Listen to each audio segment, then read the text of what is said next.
It's been a while, but I'm finally back and working on my pet project. I actually never really stopped working on it, but things definitely slowed down during the holidays and it took me a while to get back to making videos, but here I am.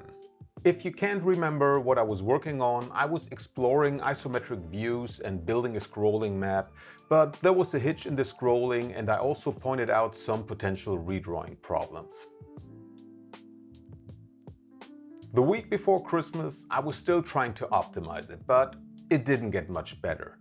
I'd been thinking about exploring VGA's Mode X for a while and I figured it was the right moment. I was kinda stuck and I was running out of ideas on how to do things more efficiently.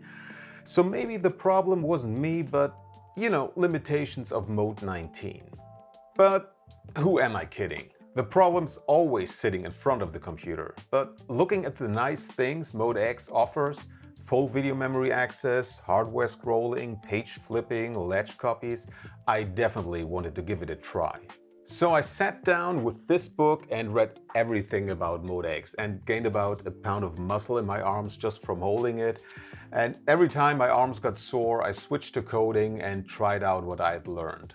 I started simple by drawing tiles on the screen, and oh my god, that was slow. To be fair, my implementation was also really shitty.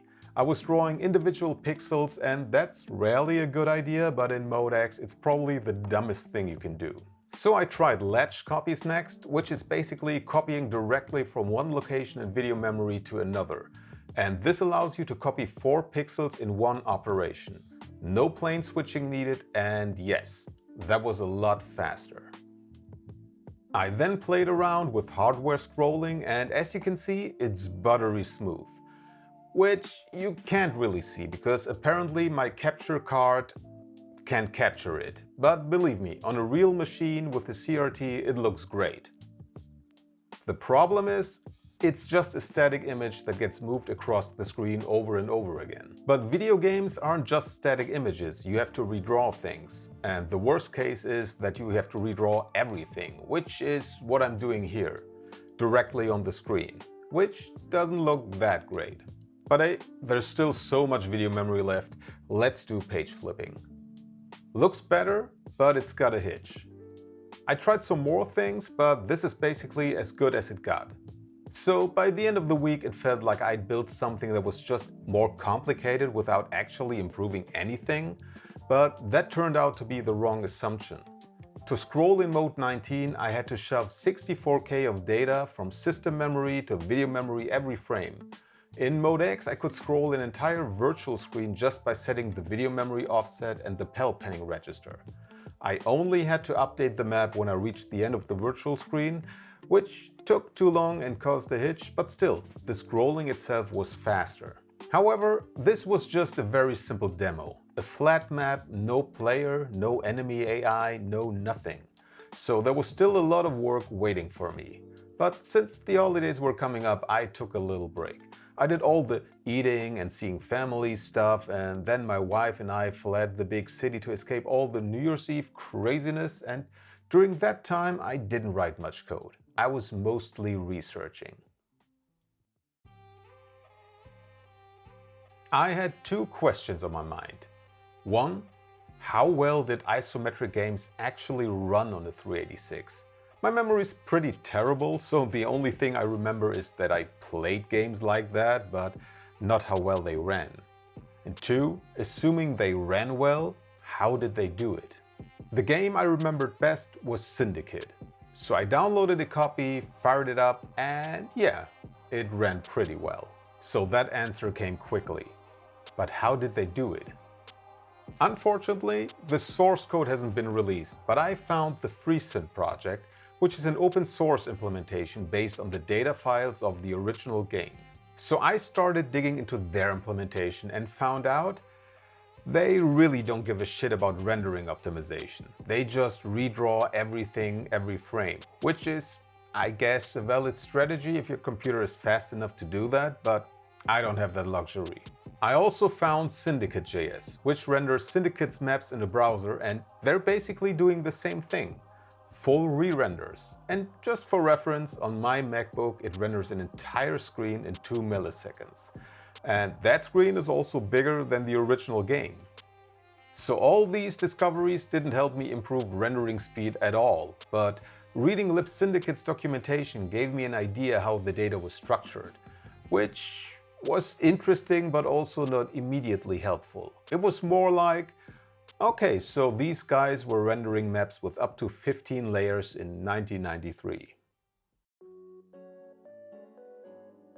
So back home, I took some of Syndicate's tiles, updated my map implementation to have multiple layers, got a free character sprite of itch.io and built something that looked more like a game than my earlier demos.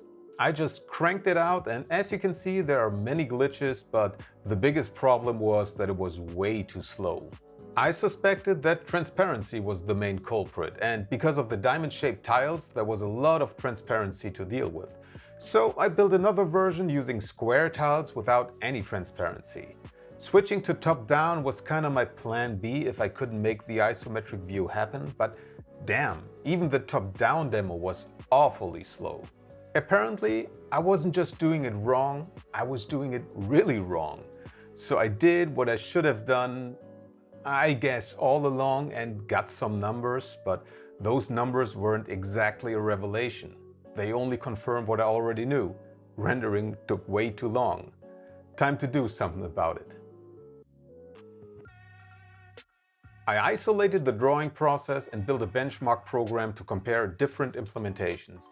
And with the 2 milliseconds browser rendering speed in mind, I tried to optimize the shit out of it.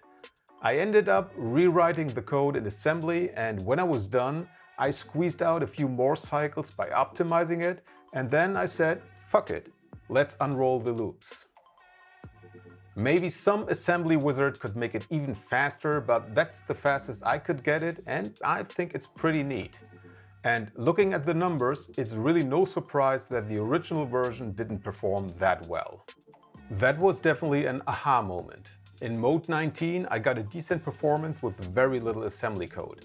I'm not saying it was top-notch or that it wouldn't have benefited from more assembly, but I got away with less. And apparently this doesn't work in mode X. At this point, it felt like I was finally doing something right. So I went back to the isometric demo to optimize that drawing routine as well. And that was definitely more challenging because I had to deal with transparency and differently shaped tiles, but I kept working on it, and even though it ended up being a lot slower than the all-opaque square tile version, it was a major step forward. On the other hand, comparing it to the rendering speed of my Mode 19 canvas implementation, it was much faster. Either implementation would get me like 6 to 7 frames per second if I had to redraw the screen every frame, but I'd learned early on in this project that redrawing everything is not a strategy that's going to work. So the question is, what is? Most demos I showed you used adaptive tile refresh, so basically redrawing only tiles that have changed. I can see how this was a good technique for games like the first Commander Keen trilogy, but I think it's not gonna work for an isometric map with multiple layers. But speaking of Keen, I remembered something Carmack had talked about on a podcast. I think it was Lex Friedman's. He said he just kept drawing at the end of the visible video memory and kept scrolling, and when he reached the end of the video memory, it just wrapped around, so it's basically infinite scrolling. You only have to draw tiles at the end of the screen in the direction you're moving. And of course, update what's changed in the visible section. So I tried that and it worked. Mostly.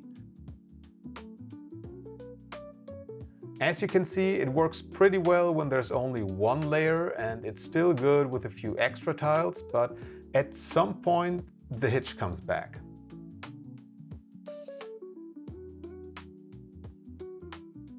I've also improved how elements in front of the player are redrawn. The code is still a bit hacky, but it gets the job done. And I think it's kinda cool, even though it's something you usually take for granted, right? I guess because I actually had to work to make it happen, I value it more, but anyway. All in all, it feels like I'm heading in the right direction, but the foundation is still not strong enough to support a game. I don't want to complain because I've come a long way with this isometric thing, and I think the current version is pretty neat. If nothing else, I learned a lot about VGA programming and brushed up my rusty assembly skills. Alright, that's it for today. I'll see you in the next one.